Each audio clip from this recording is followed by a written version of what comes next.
Last day ഒരു patient വന്നിട്ട് ചോദിച്ചു, അവർക്ക് യൂറിക് ആസിഡ് ഓൾറെഡി ഉണ്ട്, അതുമൂലം അവർക്ക് പല കംപ്ലയിൻസും ഉണ്ട്. ജോയിൻസിൽ നിന്ന് ഭയങ്കര ഒരു വേദന അനുഭവപ്പെടുന്നുണ്ട്. അത് എസ്പെഷ്യലി തള്ളവിരലിൻ്റെ മുകളിൽ ഭയങ്കര ഒരു വേദന, മടക്കുമ്പോൾ ഒരു സ്റ്റിഫ്നെസ് ഫീൽ ചെയ്യുന്നു, ഒരു സ്വെല്ലിംഗ് പോലെ ഉണ്ട്, ഒരു വീക്ക്നെസ് ഒക്കെ ഫീൽ ചെയ്യുന്നുണ്ട്. അപ്പോൾ അവർക്ക് ഓൾറെഡി യൂറിക് ആസിഡിൻ്റെ ലെവൽ വളരെ കൂടുതലാണ്. അപ്പോൾ അവർ ചോദിച്ചൊരു ഡൗട്ടാണ്, പ്രോട്ടീൻസിൽ നമ്മൾ എന്തൊക്കെയാണ് അവോയ്ഡ് ചെയ്യേണ്ടത്, അല്ലെങ്കിൽ ഏതൊക്കെ പ്രോട്ടീൻസ് ആണ് നമ്മൾ അവോയ്ഡ് ചെയ്യേണ്ടത്? ആനിമൽ പ്രോട്ടീൻസ് ആണോ, അല്ലെങ്കിൽ വെജിറ്റബിൾ പ്രോട്ടീൻസ് ആണോ? ഈ പ്രോട്ടീൻസ് കൊണ്ട് മാത്രമാണോ നമ്മുടെ ശരീരത്തിൽ യൂറിക് ആസിഡ് കൂടുന്നതെന്ന് ചോദിച്ചിട്ടുണ്ട്. ഈ ഈ ഒരു ഡൗട്ട് ഈ ഒരു പേഷ്യൻറ്റിന് മാത്രമല്ല, പല ആളുകൾക്കും ഉള്ളൊരു ഡൗട്ടാണ്. പല ആളുകളും ഈ ഒരു ഡൗട്ട് വെച്ചിട്ടാണ് അവർ ആ ഒരു ഡയറ്റ് ഫോളോ ചെയ്യുന്നതും അല്ലെങ്കിൽ ആ ഒരു മെഡിസിൻസ് ഒക്കെ സ്റ്റാർട്ട് ചെയ്യുന്നത്. ഹായ്, ഞാൻ doctor Juhi Das, QNB health കെയറിലെ ഹോമിയോപ്പതിക് ഫിസിഷ്യനാണ്.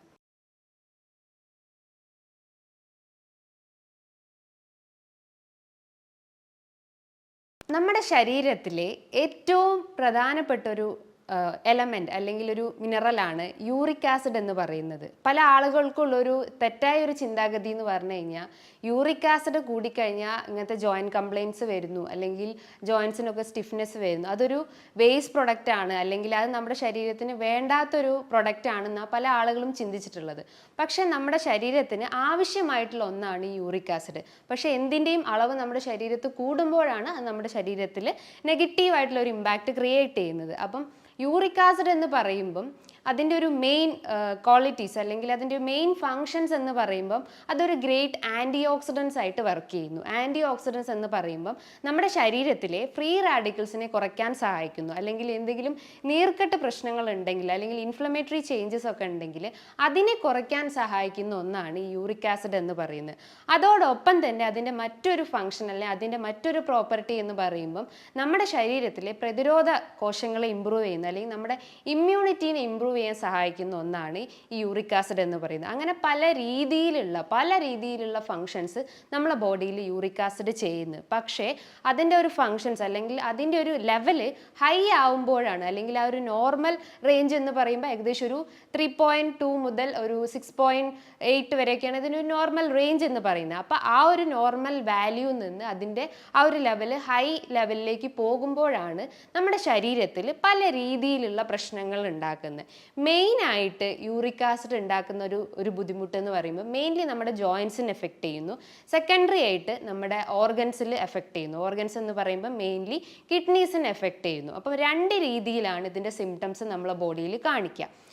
നോർമലി നമ്മുടെ ഒരു മിഡിൽ ഏജ്ഡ് ഗ്രൂപ്പിലാണ് ഇത് ഏറ്റവും കൂടുതൽ എഫക്റ്റ് ചെയ്യുന്നത്. പല ആളുകളും ചോദിക്കാറുണ്ട്, ഈ പ്രോട്ടീൻസ് നമ്മൾ എടുത്തു കഴിഞ്ഞാലാണോ യൂറിക് ആസിഡ് കൂടുന്നത്, അല്ലെങ്കിൽ ഒരു 50 വയസ്സായിട്ടുള്ള ആളുകൾക്ക് മാത്രമാണോ യൂറിക് ആസിഡ് വരുന്നത്? കുട്ടികൾ ഇതേപോലെ പ്രോട്ടീൻസ് ഒക്കെ എടുക്കുന്നുണ്ട്, ആനിമൽ മീറ്റ് എടുക്കുന്നുണ്ട്, പ്ലാന്റ് പ്രോട്ടീൻസ് ഒക്കെ എടുക്കുന്നുണ്ട്. അപ്പോൾ അവർക്ക് എന്തുകൊണ്ട് യൂറിക് ആസിഡ് വരുന്നില്ല എന്ന് ചോദിക്കാറുണ്ട്. അതിൻ്റെ ഒരു റീസൺ അല്ലെങ്കിൽ അതിൻ്റെ ഒരു ആൻസർ എന്ന് പറയുന്നത്, നമ്മുടെ ശരീരത്തിലെ ഈ കോശങ്ങൾക്ക് ഒരു 50 വയസ്സ് അല്ലെങ്കിൽ 40 എബവ് കഴിഞ്ഞ് കഴിഞ്ഞാൽ ആ ഒരു കോശങ്ങൾക്ക് റിപ്പയറിങ് നടക്കുന്നു, അല്ലെങ്കിൽ അതിനൊരു ഡിസ്ട്രോയിങ് പ്രോപ്പർട്ടി ഉണ്ട്. അത് ഒരു ലൈഫ് സ്പാൻ നോക്കുമ്പോൾ അതിൻ്റെ ആ ഒരു സ്പാൻ കഴിഞ്ഞ് കഴിഞ്ഞാൽ, അല്ലെങ്കിൽ ലൈഫ് സ്പാൻ കഴിഞ്ഞ് കഴിഞ്ഞാൽ അത് ഡിസ്ട്രോയ് ചെയ്യപ്പെടും. കോശങ്ങളിലകത്ത് സ്ഥിതി ചെയ്യുന്ന ഒന്നാണ് DNA എന്ന് പറയുന്നത്. അപ്പോൾ ഈ DNA നമ്മുടെ ശരീരത്തിൽ എലിമിനേറ്റ് ചെയ്യണമെങ്കിൽ അതിനൊരു വേറെ ഫോമിലാണ് അത് എലിമിനേറ്റ് ചെയ്യപ്പെടുന്നത്. ആ ഒരു ഫോമാണ് പ്യൂരിൻ എന്ന് പറയുന്നത്. അപ്പോൾ DNA നമ്മുടെ ശരീരത്തിൽ എലിമിനേറ്റ് ചെയ്ത് പോകുന്ന ഒരു എലമെൻ്റ് എന്ന് പറയുന്നത് പ്യൂരിനാണ്. അപ്പോൾ ഈ പ്യൂരിൽ നിന്നുണ്ടാവുന്ന ഒരു വേസ്റ്റ് പ്രൊഡക്റ്റാണ് യൂറിക് ആസിഡ് എന്ന് പറയുന്നത്. പ്യൂരിൻ എന്ന് പറയുമ്പോൾ, അല്ലെങ്കിൽ DNA എന്നൊക്കെ പറയുന്നത് നമ്മുടെ ശരീരത്തിൽ അടങ്ങിയിട്ടുള്ള പ്രോട്ടീനാണ്. ഈ പ്രോട്ടീൻ്റെ ഒരു മെറ്റബോളിസത്തിൻ്റെ ഒരു വേസ്റ്റ് പ്രൊഡക്റ്റ് ആയിട്ടാണ് നമ്മുടെ ശരീരത്തിൽ യൂറിക് ആസിഡ് ഉണ്ടാവുന്നത്. അപ്പം ചില ആളുകൾക്ക് ചോദിക്കാറുണ്ട്, ഈ യൂറിക് ആസിഡ് കൂടിക്കഴിഞ്ഞാൽ കിഡ്നീനെ അത് എഫക്റ്റ് ചെയ്യാറുണ്ടോ, അല്ലെങ്കിൽ മറ്റ് അവയവങ്ങൾക്ക് അത് സ്പ്രെഡ് ചെയ്യാറുണ്ടോ, അല്ലെങ്കിൽ സ്റ്റോണിൻ്റെ പ്രശ്നങ്ങൾ ഉണ്ടാക്കുന്നുണ്ടോ എന്ന് ചോദിക്കാറുണ്ട്.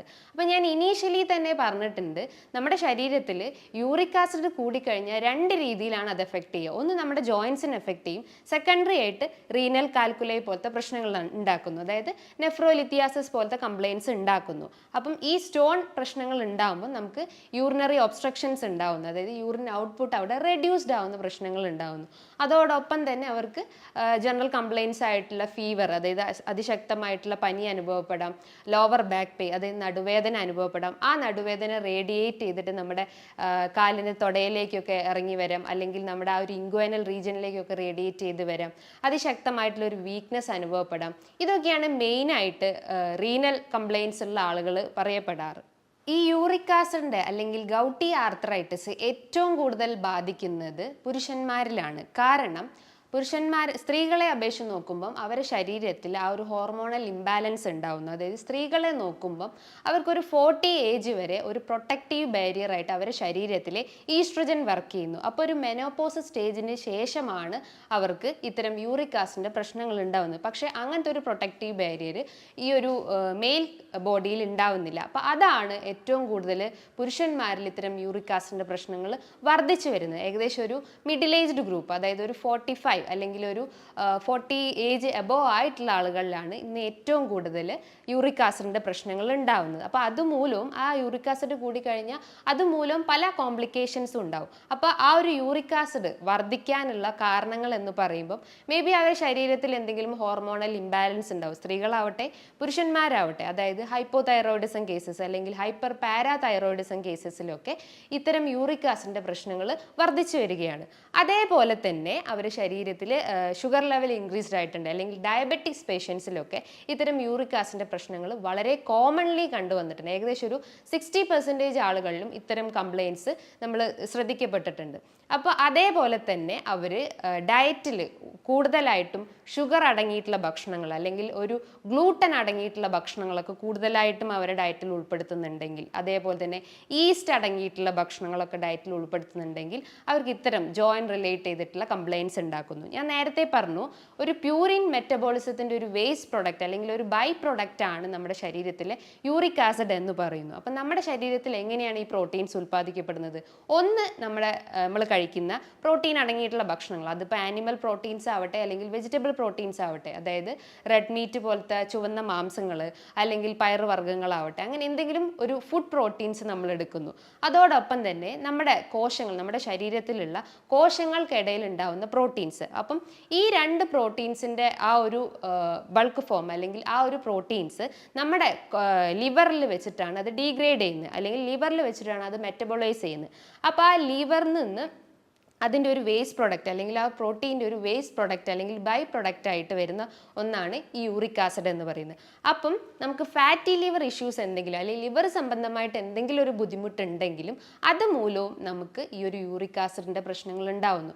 അതിൻ്റെ റീസൺ എന്ന് പറയുമ്പോൾ നമ്മുടെ ശരീരത്തിലെ ലിവറിൽ നിന്നാണ് ആ ഒരു മെറ്റബോളിസം നടക്കുന്നത് അല്ലെങ്കിൽ ആ ഒരു വേസ്റ്റ് പ്രൊഡക്ട്സ് ഉണ്ടാവുന്നത്. അപ്പം ലിവറിൽ ഫാറ്റി ലിവർ പ്രശ്നങ്ങളോ അല്ലെങ്കിൽ സിറോസിസ് പ്രശ്നങ്ങളോ അങ്ങനെ എന്തെങ്കിലും ലിവർ സംബന്ധമായിട്ട് ബുദ്ധിമുട്ടുകൾ ഉണ്ടെങ്കിലും ഇത്തരം കംപ്ലയിൻസ് ട്രിഗർ ചെയ്യാനുള്ള ചാൻസസ് വളരെ കൂടുതലാണ്. അപ്പോൾ നമ്മൾ എപ്പോഴും നമ്മുടെ ലിവറിൻ്റെ ആ ഒരു ഹെൽത്ത് അല്ലെങ്കിൽ ലിവറിനെ എപ്പോഴും ഹെൽത്തി ആക്കുന്ന രീതിയിലുള്ള ഫുഡ് ഐറ്റംസ് നമ്മൾ ഡയറ്റിൽ ഉൾപ്പെടുത്താൻ ശ്രമിക്കുക. ഈ ഉണ്ടാവുന്ന ഈ യൂറിക് ആസിഡ് 70% അത് നമ്മുടെ യൂറിനിലൂടെ എലിമിനേറ്റ് ചെയ്തു പോകുന്നു. റിമൈനിങ് ഒരു 30% നമ്മളെ സ്റ്റൂൾ അല്ലെങ്കിൽ മലത്തിലൂടെയാണ് എലിമിനേറ്റ് ചെയ്തു പോകുന്നത്. അപ്പം രണ്ട് രീതിയിലാണ് നമ്മളെ ബോഡിയിൽ ഈ ഒരു യൂറിക് ആസിഡ് എലിമിനേഷൻ നടക്കുന്നത്. ഈ എലിമിനേഷൻ പ്രോപ്പറായിട്ട് നടന്നിട്ടില്ലെങ്കിലാണ് നമ്മുടെ ശരീരത്തിൽ യൂറിക് ആസിഡ് കൂടി വരുന്നത്. അതുമൂലം റീനൽ കാൽക്കുലൈ പോലത്തെ പ്രശ്നങ്ങളിലേക്ക് ലീഡ് ചെയ്യാനുള്ള ഒരു ചാൻസസ് ഉണ്ട്. അപ്പം നമ്മൾ എപ്പോഴും നമ്മളെ ആ ഒരു റീനൽ കംപ്ലയിൻസ് എന്തെങ്കിലും ഉണ്ടെങ്കിൽ അത് നമ്മൾ എത്രയും പെട്ടെന്ന് തന്നെ ഒരു ഡോക്ടറെ കൺസൾട്ട് ചെയ്തിട്ട് അതിനൊരു ട്രീറ്റ്മെൻറ്റ് സ്റ്റാർട്ട് ചെയ്യണം. കാരണം ഈ യൂറിക് ആസിഡിൻ്റെ ഒരു കോംപ്ലിക്കേഷൻ ലെവലിലോട്ട് അത് പോയിട്ടുണ്ട്. അതൊരു നെഫ്രോലിത്യാസിസ് എന്ന് പറയുമ്പോൾ യൂറിക് ആസിഡിൻ്റെ ഒരു കോംപ്ലിക്കേറ്റഡ് സ്റ്റേജിലോട്ട് പോയിട്ടുണ്ട്. അപ്പം നമ്മൾ എപ്പോഴും നമ്മുടെ ഒരു കിഡ്നീൻ്റെ ഹെൽത്ത് മെയിൻറ്റെയിൻ ചെയ്യാൻ ശ്രമിക്കണം. അതോടൊപ്പം തന്നെ ലിവറിൻ്റെ ഹെൽത്തും മെയിൻറ്റെയിൻ ചെയ്യാൻ ശ്രമിക്കണം. മെയിൻലി ഈ യൂറിക് ആസിഡ് കൂടിക്കഴിഞ്ഞാൽ പല രീതിയിലുള്ള സിംറ്റംസ് കാണിക്കപ്പെടും. മെയിൻലി അത് ജോയിൻറ്റ് കംപ്ലയിൻസ് ആണ് ഉണ്ടാക്കുന്നത്. ജോയിൻറ്റ് കംപ്ലയിൻസ് എന്ന് നോക്കുമ്പം നമ്മുടെ കാലിൻ്റെ തള്ളവെല്ലൊക്കെ ഭയങ്കര വീക്കായിട്ടിരിക്കുന്നു, അല്ലെങ്കിൽ ഒരു സ്വെല്ലിംഗ് പോലത്തെ അനുഭവപ്പെടുന്നു, ഒരു റെഡ്നെസ് അപ്പിയറൻസ് ഉണ്ടാകുന്നു, അത് ചുവന്ന് വീർത്തിരിക്കുന്ന ഒരവസ്ഥ വരുന്നു, അവർക്ക് ഭയങ്കര ഒരു കുത്തിപ്പറയ്ക്കുന്ന ഒരു വേദന വരുന്നു. അതോടൊപ്പം തന്നെ ബാക്ക് പെയിൻ അനുഭവപ്പെടുന്നു. ബാക്ക് പെയിൻ്റെ ഒരു റീസൺ എന്ന് പറഞ്ഞു കഴിഞ്ഞാൽ അവർക്ക് റീനൽ കാൽക്കുലൈൻ്റെ പ്രശ്നങ്ങൾ സ്റ്റാർട്ട് ചെയ്തിട്ടുണ്ടാവാം. അതോടൊപ്പം തന്നെ ആ ഒരു വേദന കാലുകളിലേക്കൊക്കെ ഇറങ്ങി വരുന്നു, അല്ലെങ്കിൽ ഇൻഗ്വൈനൽ റീജിയനിലേക്കൊക്കെ ആ ഒരു വേദന റേഡിയേറ്റ് ചെയ്ത് വരുന്നു, ഫീവർ ഉണ്ടാവുന്നു, ഒരു ചില്ലിനെസ് ഫീലിംഗ് ഉണ്ടാവുന്നു, ഒരു വീക്ക്നെസ് അനുഭവപ്പെടുന്നു, അതേപോലെ തന്നെ വെയിറ്റിൽ വേരിയേഷൻസ് കാണിക്കുന്നു. കാരണം വെയിറ്റിൽ എന്തെങ്കിലും ഒരു, അതായത് നമുക്ക് അമിത വണ്ണുള്ള ആളുകൾക്കും ഇത്തരം യൂറിക് ആസിഡിൻ്റെ പ്രശ്നങ്ങൾ വർദ്ധിച്ചു വരുന്നുണ്ട്. പല പഠന റിപ്പോർട്ടുകളും അതിൽ പറയപ്പെട്ടിട്ടുണ്ട്. അപ്പം നമ്മുടെ വെയിറ്റിൽ എന്തെങ്കിലും വേരിയേഷൻസ് കാണിക്കുമ്പം നമ്മൾ ആ ഒരു യൂറിക് ആസിഡിൻ്റെ ഒരു ടെസ്റ്റ് അല്ലെങ്കിൽ സെറം യൂറിക് ആസിഡിൻ്റെ ലെവൽ നമ്മളൊന്ന് ചെക്ക് ചെയ്യുന്നത് ഏറ്റവും ഇമ്പോർട്ടൻ്റ് ആയിട്ടുള്ള ഒരു കാര്യമാണ്. ഞാൻ നേരത്തെ പറഞ്ഞു നമ്മുടെ യൂറിക് ആസിഡിൻ്റെ ആ ഒരു മെറ്റബോളിസം നടക്കുന്ന, അല്ലെങ്കിൽ യൂറിക് ആസിഡിൻ്റെ ഒരു വേസ്റ്റ് പ്രൊഡക്റ്റ് ഉണ്ടാവുന്ന ആ ഒരു ഏരിയ എന്ന് പറയുന്നത് ലിവറിൽ വെച്ചിട്ടാണ്. അപ്പം നമ്മൾ ബ്ലഡ് ടെസ്റ്റ് ചെയ്യുമ്പം വെറും സെറം യൂറിക് ആസിഡ് മാത്രം ചെയ്താൽ പോരാ, ഒരു ലിവർ ഫംഗ്ഷൻ ടെസ്റ്റും ചെയ്യണം. അതിൻ്റെ അകത്ത് SGOT SGPT വാല്യൂസും നോക്കണം. അതോടൊപ്പം തന്നെ നമുക്കൊരു ലിപ്പിഡ് പ്രൊഫൈൽ ടെസ്റ്റും ചെയ്യുന്നത് നല്ലതാണ്. അതിൻ്റെ അകത്ത് നമ്മുടെ കൊളസ്ട്രോൾ ലെവലിൽ എന്തെങ്കിലും പ്രശ്നങ്ങളുണ്ടോ, അല്ലെങ്കിൽ HDL കൊളസ്ട്രോൾ LDL കൊളസ്ട്രോളിലൊക്കെ എന്തെങ്കിലും വേരിയേഷൻസ് ഉണ്ടോ എന്നും അറിയാൻ പറ്റുന്നതാണ്. അതോടൊപ്പം തന്നെ നമുക്ക് കാലിൽ ആ ഒരു നീർക്കെട്ടൊക്കെ വർദ്ധിച്ചു വരികയാണെങ്കിൽ നമുക്കൊരു ജസ്റ്റ് ഒരു എക്സ്റേ എടുക്കാം. നമ്മുടെ ആ ഒരു തള്ളവിരലിൻ്റെ എക്സ്റേ ഒക്കെ എടുത്തു കഴിഞ്ഞാൽ എന്തെങ്കിലും ഒരു എക്സ്ട്രാ ഗ്രോത്ത് ഉണ്ടോ എന്നൊക്കെ അറിയാൻ പറ്റുന്നതാണ്. ഞാൻ നേരത്തെ പറഞ്ഞു നമ്മുടെ ശരീരത്തിൽ നിന്ന് 70% യൂറിക് ആസിഡ് എലിമിനേറ്റ് ചെയ്തു പോകുന്നത് യൂറിനിലൂടെയാണ്. യൂറിൻ്റെ ഒരു pH എന്ന് പറയുമ്പോൾ ഏകദേശം ഒരു ആൽക്കലൈൻ pH ആണ്. പക്ഷെ ഒരു അസിഡിക് നേച്ചർ ആകുമ്പോൾ അത് കൃത്യമായിട്ട് നമ്മുടെ ശരീരത്തിൽ നിന്ന് അല്ലെങ്കിൽ യൂറിനിലൂടെ അത് പുറന്തള്ളപ്പെടില്ല. അപ്പോൾ അസിഡിക് നേച്ചർ ആവാനുള്ള കാരണങ്ങൾ എന്ന് പറയുമ്പം നമുക്ക് കിഡ്നി റിലേറ്റ് ചെയ്തിട്ടുള്ള എന്തെങ്കിലും ബുദ്ധിമുട്ടുകൾ ഉണ്ടാവും. നെഫ്രോപ്പതി പോലത്തത്, അല്ലെങ്കിൽ നെഫ്രൈറ്റിസ് പോലത്തത്, അല്ലെങ്കിൽ നെഫ്രോട്ടിക് സിൻഡ്രോം പോലത്തെ എന്തെങ്കിലും ബുദ്ധിമുട്ടുകൾ, അല്ലെങ്കിൽ നമ്മൾ പ്രൊലോങ്ഡ് ആയിട്ട് എന്തെങ്കിലും ഫാസ്റ്റിംഗ് എടുക്കുന്നത്, അല്ലെങ്കിൽ സ്റ്റാർവേഷൻ അങ്ങനത്തെ എന്തെങ്കിലും ഒരു പാറ്റേൺ ഫോളോ ചെയ്യുന്നുണ്ടെങ്കിൽ, അതേപോലെ തന്നെ നമ്മുടെ ശരീരത്തിൽ ജലാംശത്തിൻ്റെ അളവ് കുറയുന്ന പ്രശ്നങ്ങളുണ്ടെങ്കിൽ, അതേപോലെ തന്നെ നമ്മൾ വൈറ്റമിൻ C അടങ്ങിയിട്ടുള്ള ഭക്ഷണങ്ങൾ ആ ഒരു അളവ് കുറയുകയാണെങ്കിലും നമ്മുടെ ആ ഒരു യൂറിൻ്റെ ആ ഒരു pH നേച്ചർ അത് കൂടുതലായിട്ടും അസിഡിക് ആവാനുള്ള ഒരു ചാൻസസ് ഉണ്ട്. അതുമൂലവും നമ്മുടെ ശരീരത്തിൽ യൂറിക് ആസിഡിൻ്റെ അളവ് റേസ് ചെയ്യാനുള്ള ഒരു ചാൻസസ് ഒരു 70% കൂടുതലാണ്. ഞാൻ നേരത്തെ തന്നെ ഒരു പേഷ്യൻ്റ് പറഞ്ഞിട്ടുള്ള ഒരു ഡൗട്ട് പറഞ്ഞിട്ടുണ്ടായിരുന്നു. അതായത് എല്ലാ പ്രോട്ടീൻസും നമ്മൾ അവോയ്ഡ് ചെയ്യണോ, അല്ലെങ്കിൽ ആനിമൽ പ്രോട്ടീൻസ് ആണോ നമ്മൾ അവോയ്ഡ് ചെയ്യേണ്ടത്, അല്ലെങ്കിൽ പ്ലാന്റ് പ്രോട്ടീൻസ് ആണോ നമ്മളെ ആ ഒരു യൂറിക് ആസിഡിൻ്റെ പ്രശ്നമുള്ള ആളുകളെ അവോയ്ഡ് ചെയ്യേണ്ടതെന്ന് ചോദിക്കാറുണ്ട്. അപ്പം നമ്മൾ അതിന് മുന്നേ ആയിട്ട് നമ്മൾ ആ ഒരു പ്യൂരിൻ അടങ്ങിയിട്ടുള്ള ഭക്ഷണത്തെക്കുറിച്ചാണ് കൂടുതലായിട്ടും അറിയേണ്ടത്. വെറും യൂറിക് ആസിഡ് കൂട്ടുന്ന ഭക്ഷണങ്ങളല്ല, നമ്മൾ ശ്രദ്ധിക്കേണ്ട ഒരു കാര്യം എന്ന് പറഞ്ഞാൽ ഡയറ്റിൽ എപ്പോഴും പ്യൂരിൻ അടങ്ങിയിട്ടുള്ള, അല്ലെങ്കിൽ പ്യൂരിൻ്റെ കണ്ടൻറ്റ് കൂടുതലുള്ളതോ അല്ലെങ്കിൽ കുറവുള്ള ഭക്ഷണങ്ങളാണ് മെയിനായിട്ട് ഫോക്കസ് ചെയ്യേണ്ടത്. അപ്പോൾ അതിന് മുന്നേ ആയിട്ട് നമുക്ക് പ്യൂരിൻ അടങ്ങിയിട്ടുള്ള ആ ഒരു ഫുഡ് കണ്ടൻസിൻ്റെ കുറച്ച് ടൈപ്സ്, അല്ലെങ്കിൽ അതിൻ്റെ ഒരു തരം തിരിച്ചിട്ടുണ്ട്. ഏകദേശം ഒരു 100 മില്ലിഗ്രാമിനെക്കാട്ടും കൂടുതൽ, അല്ലെങ്കിൽ ആ ഒരു 100 mg കൂടുതൽ പ്യൂരിൻ അടങ്ങിയിട്ടുള്ള ഭക്ഷണങ്ങൾ എന്ന് പറയുമ്പം നോൺ വെജ് ഐറ്റംസ് ആണ്. അതായത് ആനിമൽ പ്രോട്ടീൻസ്, റെഡ് മീറ്റ് എന്ന് പറയാം, ചുവന്ന മാംസങ്ങൾ, പോർക്ക്, ബീഫ്, മട്ടൻ പോലത്തെ ചുവന്ന മാംസങ്ങൾ അല്ലെങ്കിൽ നോൺ വെജ് ഐറ്റംസിലാണ് പ്യൂരിൻ്റെ ആ ഒരു അളവ് വളരെ കൂടുതലാണ്. ഏകദേശം ഒരു 100 മില്ലിഗ്രാം ആണ്. ഒരു 50 to 100 റേഞ്ചിൽ വരുന്ന ഒരു പ്യൂരിൻ അടങ്ങിയിട്ടുള്ള ഭക്ഷണങ്ങൾ എന്ന് പറയുമ്പോൾ പയറുവർഗ്ഗങ്ങളാണ്. അതായത് സോയാബീൻ പോലത്തത്, ധാന്യങ്ങൾ, അതേപോലെ തന്നെ ചെറിയ ചെറിയ പയറുവർഗ്ഗങ്ങളിലൊക്കെയാണ് ഒരു 50 മുതൽ 100 മില്ലിഗ്രാം പ്യൂരിൻ അടങ്ങിയിട്ടുള്ളത്. ഒരു 50 മില്ലിഗ്രാമിനെക്കാട്ടും താഴെ അല്ലെങ്കിൽ 50 മില്ലിഗ്രാമിനെക്കാട്ടും താഴെ എന്ന് പറയുമ്പം നമുക്ക് മത്സ്യങ്ങളാവട്ടെ, അല്ലെങ്കിൽ ചെറിയ ചെറിയ നട്ട്സ് ആവട്ടെ, ഇതിൻ്റെ അകത്തൊക്കെ 50 മില്ലിഗ്രാം മാത്രമേ പ്യൂരിൻ അടങ്ങിയിട്ടുള്ളൂ. അപ്പം നമ്മൾ ശ്രദ്ധിക്കേണ്ടത്, അല്ലെങ്കിൽ ഫോക്കസ് ചെയ്യേണ്ട ഭക്ഷണങ്ങൾ എന്ന് പറയുമ്പം നമുക്കൊരു 50 മുതൽ 100 മില്ലിഗ്രാം അടങ്ങിയിട്ടുള്ള പ്യൂരിൻ അടങ്ങിയിട്ടുള്ള ഭക്ഷണങ്ങൾ നമുക്ക് എടുക്കാം. അതേപോലെ തന്നെ ഒരു 50 മില്ലിഗ്രാം താഴെ പ്യൂരിൻ അടങ്ങിയിട്ടുള്ള ഭക്ഷണങ്ങളും നമ്മളെ ഡയറ്റിൽ ഉൾപ്പെടുത്തുന്നത് നല്ലതാണ്. പക്ഷേ ഒരു 100 എബോവ് കടന്നിട്ടുള്ള ഒരു പ്യൂരിൻ അടങ്ങിയിട്ടുള്ള ഭക്ഷണങ്ങൾ നമ്മുടെ ഡയറ്റിൽ നിന്ന് പൂർണ്ണമായിട്ടും കട്ട് ചെയ്യണം. അതായത് ആനിമൽ പ്രോട്ടീൻസ് ആയിട്ടുള്ള റെഡ് മീറ്റ്, അതായത് ചുവന്ന മാംസങ്ങൾ നമ്മുടെ ഡയറ്റിൽ പൂർണ്ണമായിട്ടും ഒഴിവാക്കേണ്ടതാണ്. ഇനി ഒരു അതർ മാനേജ്മെൻറ്റ് സൈഡ് എന്ന് പറയുമ്പം നല്ല രീതിയിൽ നമ്മൾ ബോഡി ഹൈഡ്രേറ്റ് ചെയ്യാൻ ശ്രമിക്കുക. കാരണം ഒരു 50% നമ്മളെ ആ ഒരു 70% യൂറിക് ആസിഡ് നമ്മളെ ബോഡിയിൽ നിന്ന് എലിമിനേറ്റ് ചെയ്യുന്നത് യൂറിനേറ്റ് ചെയ്ത് പോകുന്നത്. ഇതിൻ്റെ ഒരു മാനേജ്മെൻറ്റ് സൈഡ് എന്ന് പറയുമ്പോൾ നമ്മൾ മെയിനായിട്ട് ശ്രദ്ധിക്കേണ്ട ഒരു കാര്യം എന്ന് പറഞ്ഞു കഴിഞ്ഞാൽ നമ്മളെ വാട്ടർ ഇൻടേക്ക് ഇൻക്രീസ് ചെയ്യുക. ഏകദേശം ഒരു 15 മുതൽ 20 ഗ്ലാസ് വെള്ളം ഡെയിലി നമ്മൾ കുടിക്കാൻ ശ്രമിക്കുക. അതേപോലെ തന്നെ നമ്മൾ ഒഴിവാക്കേണ്ട ഒരു ഫുഡ് ഐറ്റംസ് എന്ന് പറഞ്ഞാൽ ഈസ്റ്റ് അടങ്ങിയിട്ടുള്ള ഭക്ഷണങ്ങൾ പൂർണ്ണമായിട്ടും ഒഴിവാക്കാൻ ശ്രമിക്കുക. കാരണം ഈസ്റ്റ് ഇതിനൊരു ട്രിഗറിങ് ഫാക്ടറായിട്ട് വർക്ക് ചെയ്യുന്നു, അല്ലെങ്കിൽ നമ്മുടെ ശരീരത്തിലെ ആ ഒരു പ്രോട്ടീൻ മെറ്റബോളിസത്തിനെ ഡിസ്റ്റേബ് ചെയ്യുന്ന ഒരു ഫാക്ടറാണ് ഈസ്റ്റ് അടങ്ങിയിട്ടുള്ള ഭക്ഷണങ്ങൾ. അതായത് ദോശമാവാവട്ടെ അല്ലെങ്കിൽ നമ്മൾ പുളിപ്പിച്ച എന്ത് ആഹാരങ്ങളാവട്ടെ അതിൻ്റെ അകത്തൊക്കെ കൂടുതലായിട്ടും ഈസ്റ്റ് അടങ്ങിയിട്ടുണ്ട്. അപ്പോൾ അത് നമ്മുടെ ഡയറ്റിൽ നിന്ന് പൂർണ്ണമായിട്ടും ഒഴിവാക്കാൻ ശ്രമിക്കാം. അതേപോലെ തന്നെ നമ്മൾ വൈറ്റമിൻ സി അടങ്ങിയിട്ടുള്ള ഭക്ഷണങ്ങൾ ഫോക്കസ് ചെയ്യാൻ ശ്രമിക്കുക. കാരണം വൈറ്റമിൻ സിൻ്റെ അളവ് കുറഞ്ഞു കഴിഞ്ഞാൽ നമ്മുടെ യൂറിൻ കൂടുതലായിട്ടും ആ ഒരു അസിഡിക് നേച്ചറിലേക്ക് പോകാനുള്ള ഒരു ചാൻസസ് ഉണ്ട്. അപ്പോൾ അതുമൂലം നമ്മുടെ ആ ഒരു റീനൽ കംപ്ലയിൻസ് അഗ്രിവേറ്റ് ചെയ്യാനുള്ള ഒരു ചാൻസസ് ഉണ്ട്. അപ്പോൾ നമ്മൾ എപ്പോഴും വൈറ്റമിൻ സി അടങ്ങിയിട്ടുള്ള ഭക്ഷണങ്ങൾ ഫോക്കസ് ചെയ്യാൻ ശ്രമിക്കുക. അതായത് ആംല, ബെറി ഐറ്റംസ്, അതേപോലെ തന്നെ ഓറഞ്ച്, മൊസംബി പോലത്തെ ഇത്തരം ഫ്രൂട്ട്സും വെജിറ്റബിൾസും നമ്മൾ ഫോക്കസ് ചെയ്യാൻ ശ്രമിക്കുക. അതേപോലെ തന്നെ നമ്മൾ ഫൈബർ അടങ്ങിയിട്ടുള്ള ഭക്ഷണങ്ങൾ മെയിനായിട്ട് എടുക്കാൻ ശ്രമിക്കുക.